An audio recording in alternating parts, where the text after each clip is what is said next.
Get free tech advice for your business from O2 Gurus. Search O2 Business for more. Hey guys, welcome to BTech. It's Basil here with a Samsung Galaxy S6 and I've got a Sony Xperia Z4. And this is a comparison video. Sony's flagship is one of your favorites. Not only is it slim, it's also waterproof. Packs a nice big display, front-facing stereo speakers, and boy does it feel good in the hand. It didn't feel so good in the hand when we picked up the Samsung Galaxy S5 for the first time, but thankfully the Samsung Galaxy S6 is much more premium. You've got a metal body, it's got a non-removable back cover, the battery sits inside and can't be taken out, but you do end up with a much more expensive feeling phone. Side by side you can see it looks like a Samsung. It has got some elements that remind us of iPhones, don't get us wrong, especially at the base. I mean, that could be completely mistaken for an iPhone, but head on, it really does look like a more modernized S5, S4. And key design highlights, you've got that 5.1-inch Quad HD AMOLED screen on the front. You've also got front-facing camera. Now this packs an f1.9 lens for really good low-light performance. Down at the base, two capacitive buttons either side of the physical home button. Right-hand side, you've got that power button and a nano SIM card slot. Down at the base, you've got that loudspeaker. It's a real shame it's not stereo speakers. You've also got a micro USB port for charging and a 3.5mm jack. On the left-hand side, volume buttons, and up at the top, an infrared blaster, TV remote control. On the flip side, 16-megapixel rear-facing camera and this very reflective glass backing, Gorilla Glass 4, available in a range of colors. And you can see it attracts fingerprints pretty readily. You've also got a flash and a heart rate sensor. Putting the Galaxy S5 down, quickly talking you around the Xperia Z4. Now you know exactly what's on this thing, but it's a power button. You've also got a physical camera button, which is ace. Samsung has a version of launching a camera quickly. Instead of having a physical camera button, just double tap the home button and you launch into the camera, in about 0.7 seconds. Moving back, you've got a micro SD card. This is expandable by contrast. You've got no buttons at the base. Left-hand side, you've just got a magnetic dock connector and a micro USB port for charging. Up at the top is that 3.5mm headphone jack.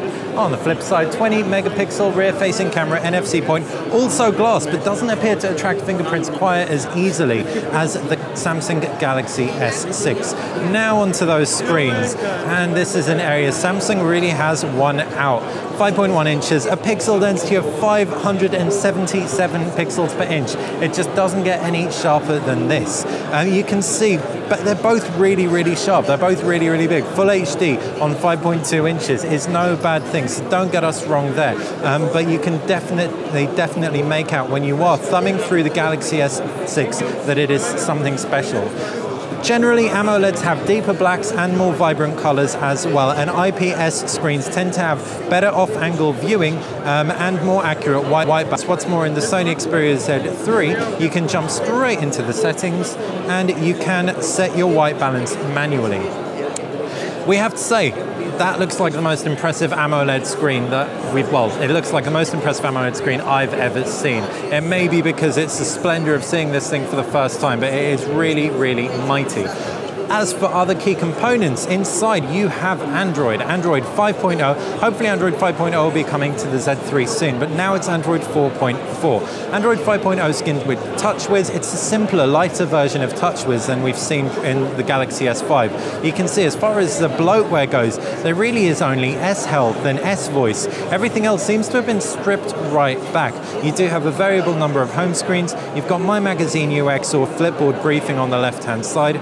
Pull down the notifications tray and you've got your notifications, as well as quick toggles that you can swipe through, and you've got access to your settings as well. It's incredibly bright. In fact, it's throwing the camera right off. So let's drop the brightness on there and tell you what's inside the Sony Xperia Z4. You've got variable number of home screens. Unlike with the Samsung Galaxy S5 though, here you can swap out themes pretty readily. So if we flip to the Xperia theme, for example, we can very quickly change the whole look and feel of our phone from the tri-flat theme.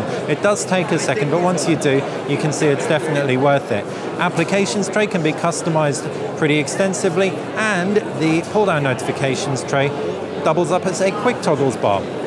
As for what the key specs are, Snapdragon 805, you've got an Exynos processor in here. It's an octa-core Exynos clocked at 4 cores 2.1, 4 cores, 1.5 gigahertz. In addition, 3 gig of RAM on both. But Samsung claims that their RAM is better, DDR4 RAM.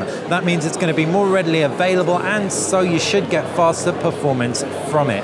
There's a whole load of stuff inside the Samsung Galaxy S6 Samsung claims. The 2600 milliamp battery sounds really small compared to the 3100 milliamp battery in the Xperia Z4, but first off, it supports wireless charging, so we have a wireless charging plate in the background. I'm pointing to it now.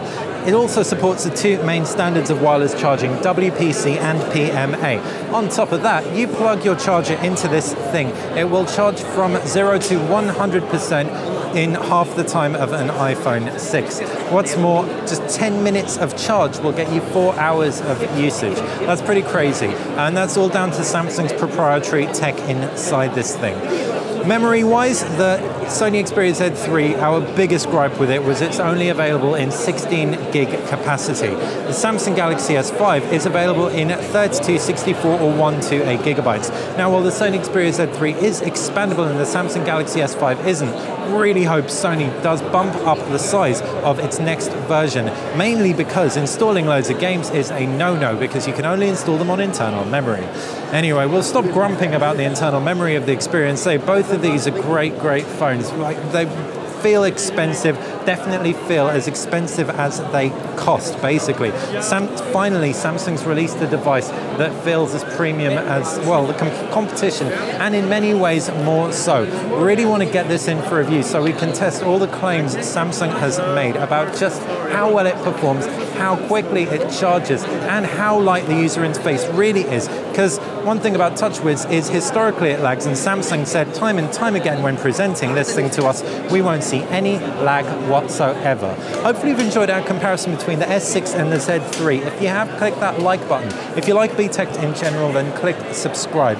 And that's how you're going to stay on top of everything we do at Mobile World Congress 2015. Also, if you have any questions about either phones, just fire them in the comments section below. Thanks for watching BTech.